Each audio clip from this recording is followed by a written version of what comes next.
Mabigat pala ang dahilan ng kapamilya actress na si Lovie Poe kung bakit siya nawala sa nangungunang teleserye sa buong bansa na FPJ Batang Quiapo.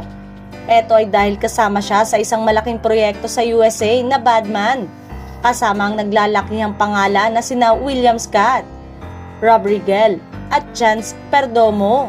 Bagamat maraming nalungkot sa kanyang pagkawala sa FPJ Batang Quiapo, natuwa naman ang mga kapamilya sa anunsyong ito ni Lovie Poe dahil bit-bit niya hindi lamang ang ABS-CBN kundi ang ating sinilangang bayan.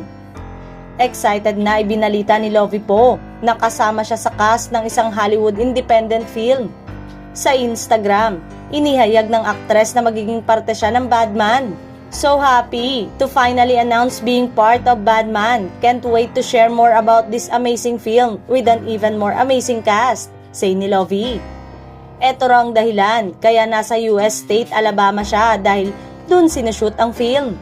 Isinare niya rin ang article tungkol dito ng Hollywood entertainment website na Deadline kung saan kasama ang pangalan niya sa title. Mantalang ipinaliwanag ng bida at direktor ng nangungunang primetime teleserye na FPJ Batang Quiapo na si Coco Martin kung bakit hindi pa pinakita sa seryang ilang eksenang hinahanap ng netizen sa ipinasilip na naunang trailer noong huling bahagi ng 2023. Ani Coco, inihahanda raw niya ang palabas sa isang malawakang kwento sa mahabang panahon upang kung sakaling aabot kung saan hahantong ang mga mangyayari sa buhay ni Tanggol, ay doon malalaman kung saan papasok ang mga eksenang hindi pa nila napapanood.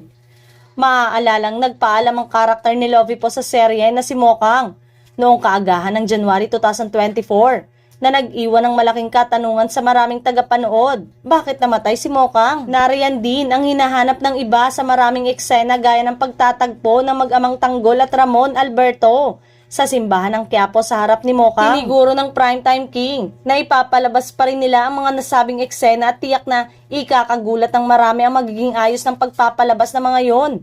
Samantalang inaabangan na ang first anniversary trailer ng FPJ Batang Quiapo na ipapalabas na ngayong Biyernes, alas 8 ng gabi sa ating primetime bida.